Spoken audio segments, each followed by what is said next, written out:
Panca Navaranani, the 5 hindrances.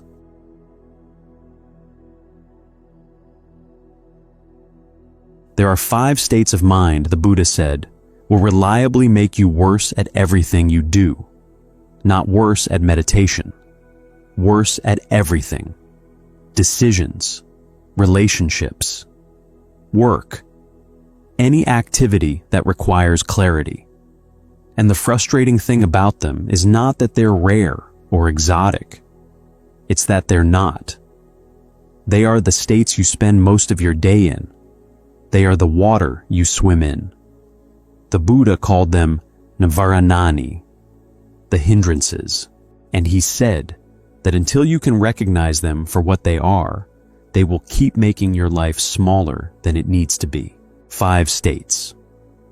In one of the Anguttara collections, AN 551, the Buddha describes them in one economical sentence. He calls them, quote, obstacles, hindrances that overwhelm awareness and weaken discernment, not impediments to advanced meditation, not problems for monastics. Overwhelm awareness, weaken discernment, every day, every decision, every conversation. The Pali word, Navarana, comes from a root that means to cover, to obstruct, to envelop, not to destroy, not to break, to cover. Something is there, underneath, the mind's natural capacity for clarity, for wise response, for seeing what's actually happening, and something else has settled on top of it. The 5 patterns the Buddha names are 5 different ways this covering happens. 5 signatures. 5 ways clarity gets obscured without ever being lost. That last word matters. Not lost, obscured. Which is the reason we're spending the next 40 minutes on this, and not on some more exotic subject. Because the canon's most surprising claim about the hindrances is not that they can be removed. It's that recognizing them as they arise is already the practice. You don't have to wait for them to be gone before you begin.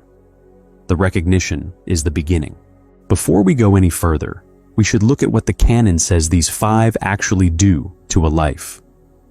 In the 2nd sutta of the Digha Nikaya, the Samanyaphala Sutta, which Thanissaro translates as the fruits of the contemplative life, the Buddha gives one of his sharpest images.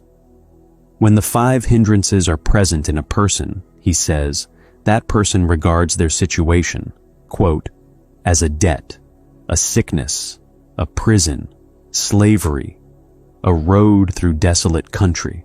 Read that list again. A debt, a sickness, a prison, slavery, a road through desolate country. Notice what those images are and what they are not. They are not the images of extreme suffering. They are the images of an ordinary life gone slightly wrong. A debt you can't stop calculating. A sickness that never quite becomes an illness, but never goes away. A prison built out of the walls of your own repeated thoughts. A road that goes on longer than you thought, without landmarks, with no way to tell if it leads anywhere. This is not the Buddha describing the exotic states of a meditator on retreat. This is the closest thing he ever gave to a description of ordinary suffering. Not the metaphysical kind, but the daily kind. The kind that makes an average Tuesday feel heavier than it should. And then he inverts the image. When the 5 hindrances are abandoned, the same person regards their situation the opposite way. The debt paid, the sickness lifted, the prison door open, no one holding him down, the road now leading somewhere safe. Same person, same life, same Tuesday, different mind. Now, the 5 hindrances are usually taught as a flat list. 5 items to get rid of. That teaching is not wrong, but something more interesting becomes visible when you look at them closely. There is a pattern in the 5. One way to see them and this is the channel's reading, supported by the canon but not stated as a scheme by the Buddha himself, is that the five break into two pairs and a fifth that stands apart. The first pair are opposite pulls, sensual desire and ill will. One reaches toward what is pleasant. One shoves away from what is not. The mind moves toward. The mind moves away. Opposite motions, same effect. The mind cannot rest where it is. It is always leaning. The second pair are opposite failures of energy. Sloth and drowsiness. The mind that has collapsed and cannot rise. Restlessness and anxiety. The mind that cannot settle and will not stop moving. Too little energy pulling in one direction, too much pulling in the other. The canon has an image for this pair too, which we'll come to. It involves gold and a very specific kind of fire. The fifth is different in kind, uncertainty, vicikiccha. It does not aim at the pleasant or at the unpleasant or at energy. It aims at the path itself.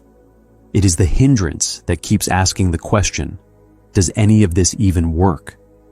And because it targets the practice rather than an object, it is in a certain sense the most important of the five to recognize. Not because it's the strongest, because it's the one that makes the other four feel permanent. If uncertainty is running, sensual desire feels like just who you are. Ill will feels like a reasonable response to a difficult world. Sloth feels like realism about your limits. Restlessness feels like being alive. Uncertainty is the meta-hindrance, the one that gives the others their apparent authority. Two pairs and a wild card. That's tonight's map. We'll take the two pairs first, then the wild card, and then we'll come back to what the Buddha actually asks us to do about them, because his practice instruction here is not what most modern teachings suggest. There's a second set of images the canon uses for the hindrances, distinct from the burden similes, and we'll hold those in reserve. They involve water. You'll see all five hindrances first, one at a time with their pairs, and then those images will land differently. You'll see what they were pointing at all along. One last thing before we begin. The practice the Buddha prescribes, you'll hear it in full in a moment, is not a demand to be free of these five. It is a demand to recognize them, to notice without judgment when they are present, to notice again without judgment when they are absent, to notice how they arise, to notice how they fade. The frame the canon offers is not, get rid of the hindrances so you can practice. The frame is, recognizing the hindrances is the practice, which means you don't have to wait for anything. You can start now, tonight, on this ordinary Tuesday, with whatever states of mind you actually have. Let's begin with the first pair. Chapter 1. The Two Reaches, Desire and Ill Will. Let's begin with the practice instruction itself, because it will orient everything else. In MN 10, the 10th sutta of the Majjhima Nikaya, which is called the Satipatthana Sutta, the discourse on the establishing of mindfulness. The Buddha lays out 4 moves for working with each of the 5 hindrances. He uses sensual desire as the template, but the same 4 moves apply to all 5. MN 10 says it this way. When sensual desire is present within you, you discern, quote, there is sensual desire present within me. Notice what that sentence is not. It is not, he suppresses it. It is not, he pushes it away. It is not, he judges himself for having it. It is, he discerns. He notices. He sees clearly that it is present. And the sutta continues in the same key.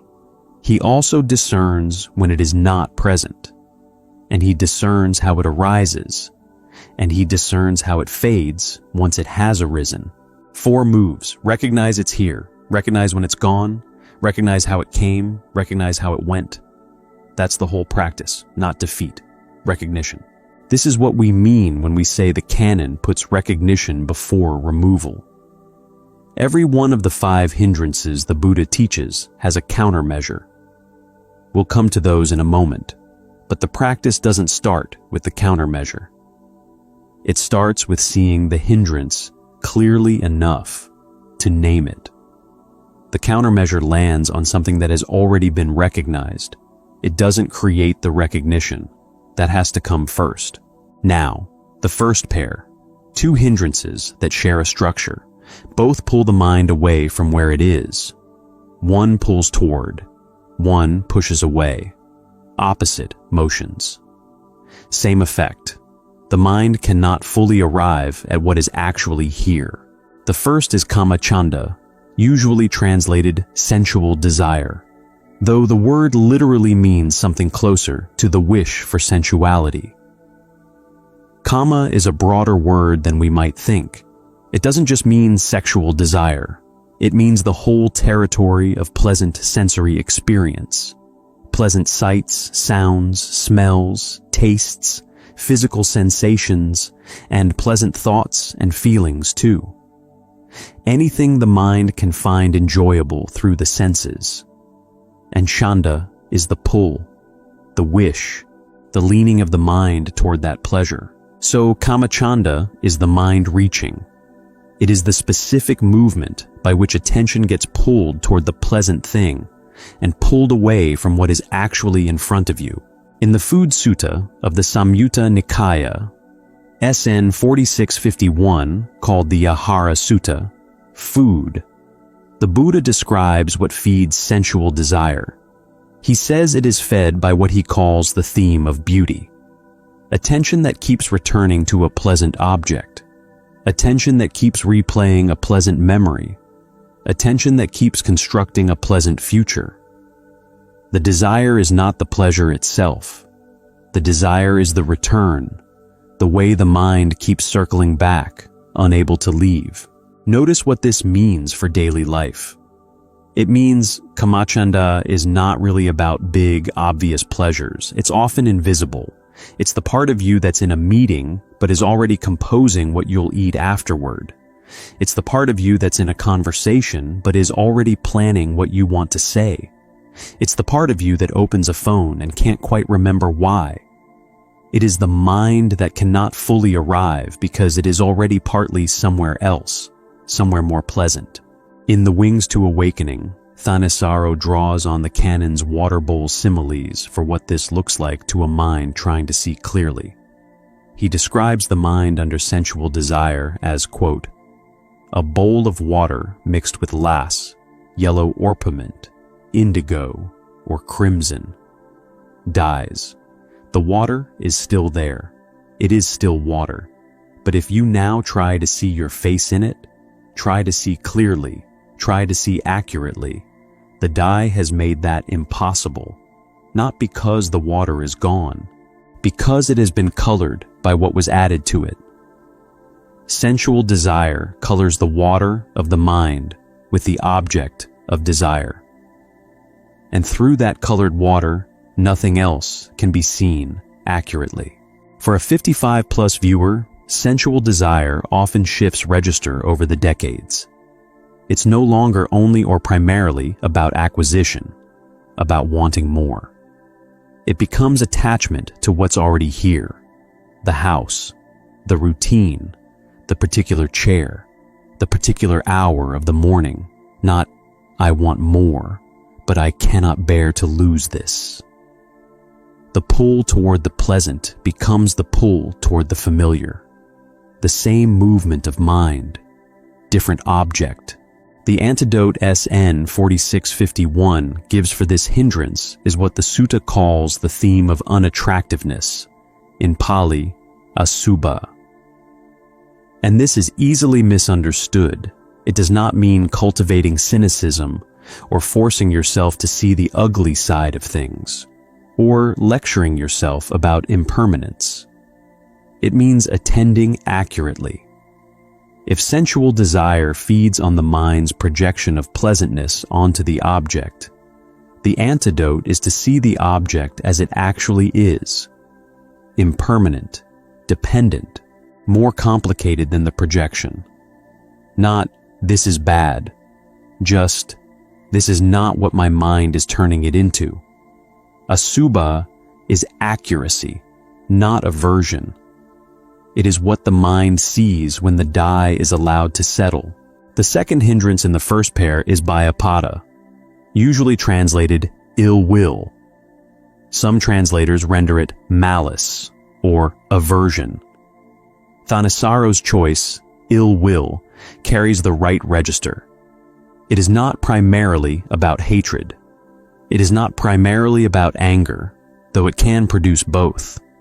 It is the mind's active pushing away, the negation, the move by which attention refuses to rest on what is unpleasant. The same SN 4651 tells us what feeds it. The Buddha calls it the theme of irritation, attention that keeps returning to the annoying thing, attention that keeps rehearsing the offense, attention that keeps reviewing what the other person did wrong. Just like kamma-chanda, the point is not the initial impulse. The point is the return, the way the mind keeps circling. And here's the structural insight the canon offers. Bhayapada uses the same cognitive bandwidth that wisdom uses. Every second the mind spends on the theme of irritation is a second the mind is not using to see clearly what's actually happening. The rehearsal, the review, the low-grade grievance, all of it is expensive. It is bandwidth that could have been spent on discernment and is being spent on aversion. You see it in decisions. The option quietly eliminated, not because it was the wrong option, but because of who proposed it. You see it in conversations. The part of the mind that is not really listening because it is already composing the rebuttal. You see it in relationships that have gone on for decades. The particular voice that triggers a tightening before the sentence is even finished. The canon's image for a mind under ill will, again drawn from Thanissaro's rendering of the water bowl similes. Water heated on a fire, boiling and bubbling over. The same water, still there. But now try to see your face in it. The surface won't hold still long enough for anything to reflect. It boils. And boiling water is not just water that is louder. It is water that has, temporarily, lost the property that made it useful. Water reflects when it is still.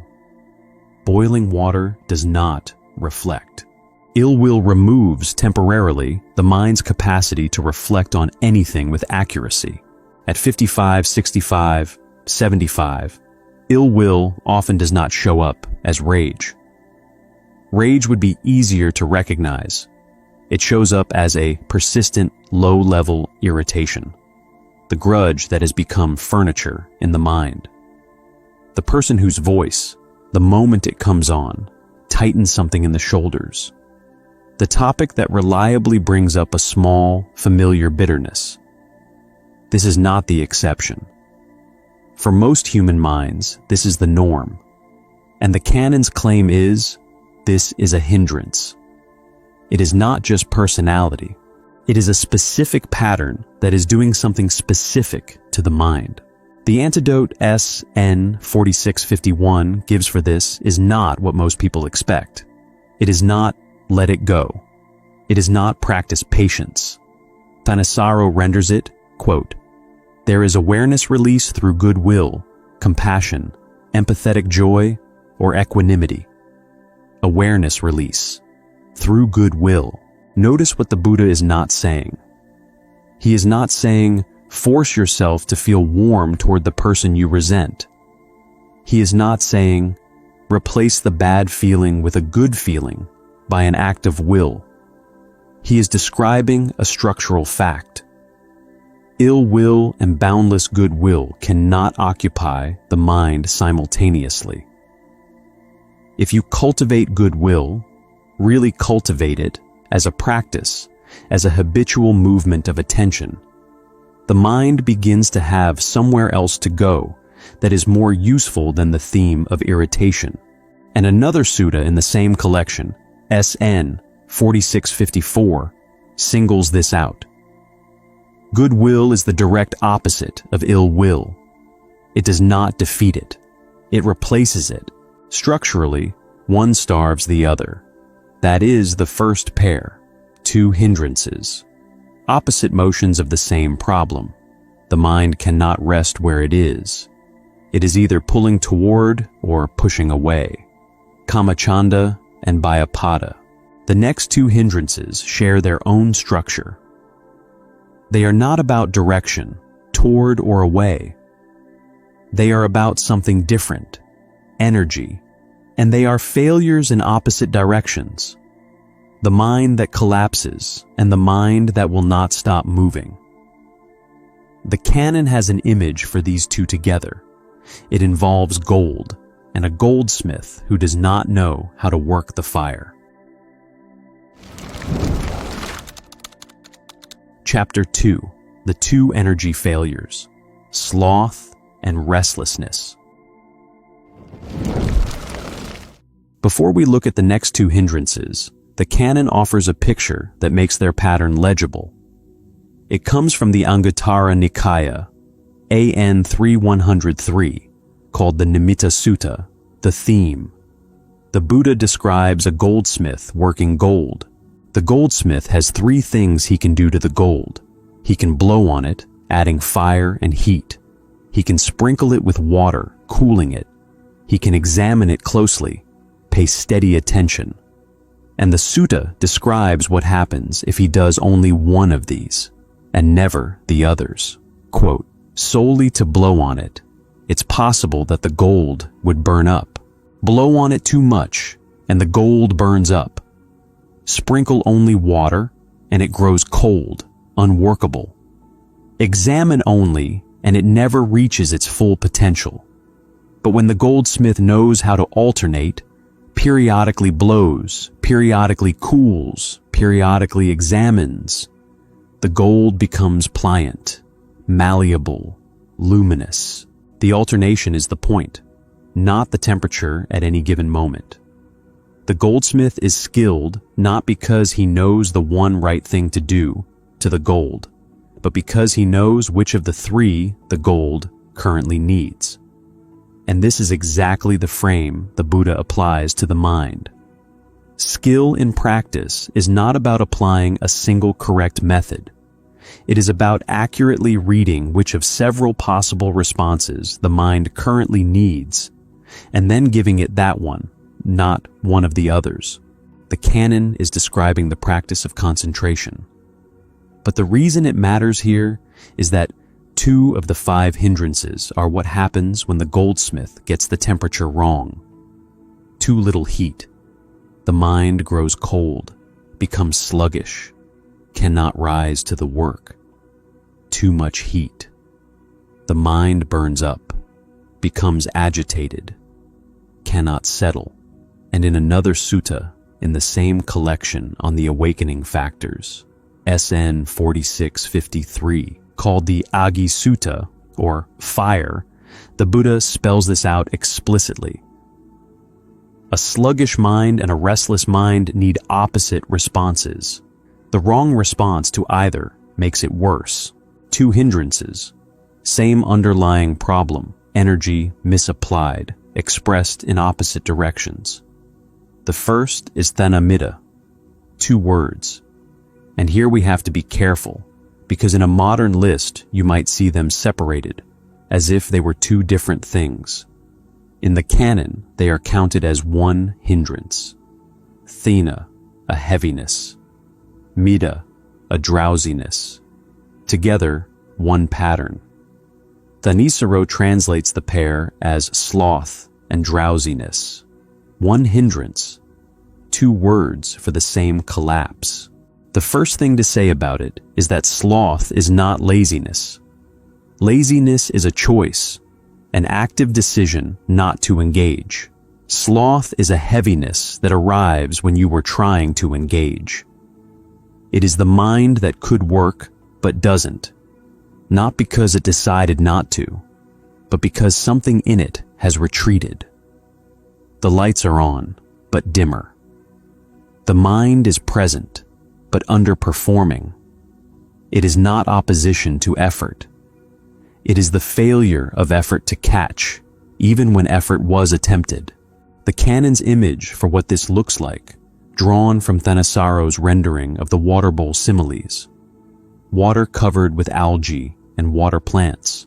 The water is still there. The mind is still there. But the surface is now overgrown. It can hold no reflection. Not because the water is stirred, sloth is quiet, but because the surface is choked. Something has grown over it that keeps light from reaching in and keeps the mind from reaching back out. Quiet, but opaque. At 55, 65, 75, this hindrance takes on a specific shape that is easy to miss. It looks like well-earned rest. After a long career, after loss, after decades of sustained effort, the mind that has retreated and now calls that retreat taking it easy. The canon's claim is that there is a difference between rest and retreat, and the difference is important. Rest restores the mind for further use. Retreat withdraws the mind from use altogether. Rest is followed by return. Retreat has no plan for return. And a mind in Thanamida has often not noticed that it has stopped intending to come back. You see this in the accumulation. First the workout gets postponed, then the phone call, then the project, then the ambition. Each individual retreat is defensible on its own, a small kindness the mind gives itself. Together, they are the pattern of a mind that has stopped intending to work. Not a decision, a drift. The canon is asking you to see the drift as a drift before it becomes the shape of a life. Now, the canon's practice instruction for this hindrance is remarkably specific and worth pausing over. AN 758, the Kapala Sutta, or nodding, is a scene with Moggallana, one of the Buddha's two chief disciples. Moggallana is nodding off while trying to meditate. The Buddha gives him a graduated sequence of 7 methods for shaking off drowsiness. Method 1. Do not pursue the perception you had when drowsiness descended. Whatever theme the mind was on when it slipped, drop it. Method 2. Recall a piece of Dhamma you have heard and turn it over in the mind. Method 3. Repeat that Dhamma aloud. Actually vocalize it. Method 4 is the one that stops most modern readers, because they are not expecting it in a canonical text. The Buddha says, quote, "Pull both your earlobes and rub your limbs with your hands." A senior teacher, at the peak of the tradition, giving practical, embodied, physical advice to his chief disciple. Not, be more mindful. Pull your earlobes, rub your limbs, wake the body up so the mind can follow. This is one of the moments in the Pali Canon where the modern reader has to reset expectations. The Buddha of popular imagination is often serene, distant, offering aphorisms from a great height. The Buddha of the actual texts is often like this, practical, close to the ground, giving specific instructions to a specific person about a specific problem, in language that could be translated for a workshop tomorrow. He is not above the difficulty. He is inside it, with his disciple, offering the next practical move. Method 5. Get up, wash your eyes with water, look around at the stars. Method 6. Attend to the perception of light. Cultivate a brightened mind. And Method 7. Walk back and forth, mindfully, keeping the body moving. The final fallback, if none of these work, is to lie down in the lion's posture, a specific way of resting on the right side, but with the mind set on getting up. Even the rest is not abandonment. It is preparation for return. Notice the pattern in what the Buddha offers. There is nothing mystical here, nothing that requires belief. He treats the mind as embodied and works with the body to work with the mind. And this points at the antidote SN 4651 gives.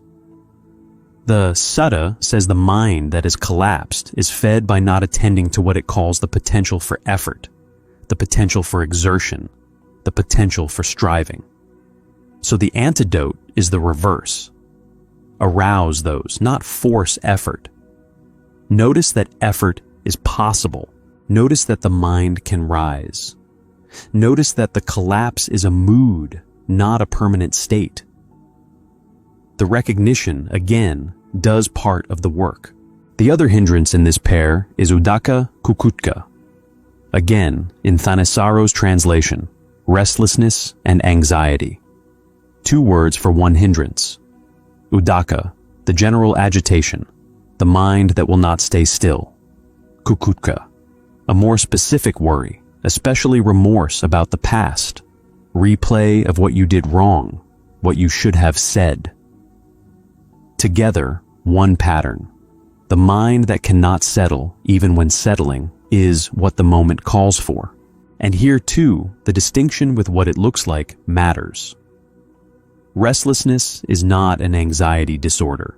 Modern clinical anxiety is a specific medical condition and belongs to another conversation entirely. Uddhaka-kukutcha is the ordinary human pattern in which the mind is rehearsing something. The meeting tomorrow, the conversation yesterday, the payment overdue, the child not calling back. Habitual. And often, the specific object of the rehearsal is almost incidental. If it were not that object, it would be another one.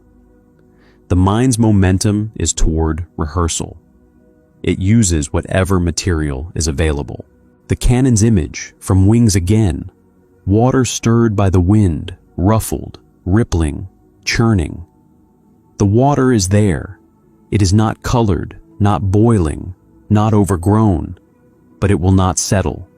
Anything that lands on the surface breaks up before it can be examined. The mind under uddhaka-kukutcha can hold no impression long enough to see it clearly. Nothing gets to rest long enough to be seen. For a 55-plus viewer, this pattern often takes a specific and quiet form. It masquerades as processing. After loss, after transition, retirement, a death, a diagnosis, a move, the mind that keeps rehearsing, keeps reviewing, keeps re-examining, passes for working through it. And sometimes it is working through it, but sometimes it is not. Sometimes it is the spinning that will not let the experience settle and integrate. The rehearsal has become the way the mind avoids letting the difficulty land. Integration only happens when things land. There is a way to tell the difference if you look. Rehearsal that is working through something moves. It reaches new angles. It surfaces something you had not seen before. Rehearsal that is spinning revisits the same 3 sentences, the same 3 grievances, the same 3 what-ifs. Nothing new arrives. If a review of a difficulty has stopped producing new understanding, it is no longer processing. It is uddhaka-kukutcha in one of its most convincing disguises. The mind rehearsing a difficulty as a way of not letting the difficulty land. The antidote N 4651 gives is what the sutta calls stillness of awareness. Not the enforced quiet of pushing thoughts away, the natural settling that happens when the wind stops. And here SN 4653, the Agi Sutta, adds something important. If you try to calm the sluggish mind further, you make it worse. If you try to energize the restless mind further, you also make it worse. The right response to too little energy is arousing. The right response to too much energy is settling. Wrong response to either amplifies the problem, which is why recognition has to come first. You cannot apply the right countermeasure until you have accurately named which pattern is actually running. That is the second pair. Two hindrances. Same underlying problem. Energy misapplied in opposite directions. The mind collapsed. The mind spinning. Both making clarity impossible for exactly opposite reasons. Both requiring exactly opposite responses. And both in the canon's telling, requiring first that you see them accurately enough to know which one you're in.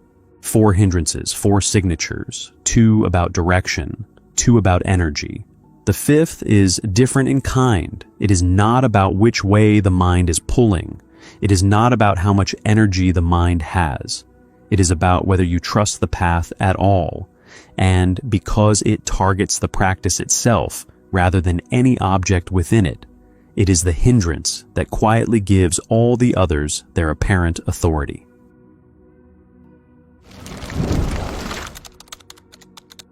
Chapter 3. Uncertainty, the meta-hindrance.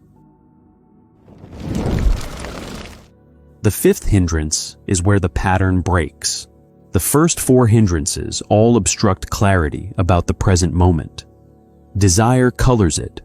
Ill will heats it. Sloth covers it. Restlessness will not let it settle. Different mechanisms, same field of operation. The current situation, whatever it happens to be. The 5th hindrance operates at a different level. It is not about this situation. It is about the path itself. About whether any of this, the practice, the training, the effort toward clarity, is worth doing at all. Its Pali name is vicikiccha.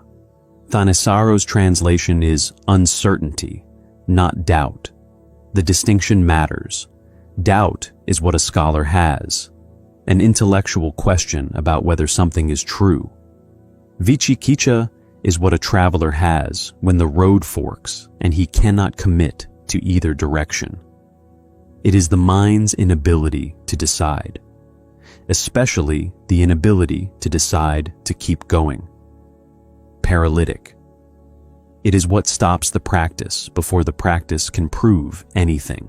And this is why it is listed 5th. It is not because it is the mildest of the 5. It is because it is the one that operates at the meta level. It is not a hindrance to seeing clearly in this moment. It is a hindrance to wanting to see clearly at all.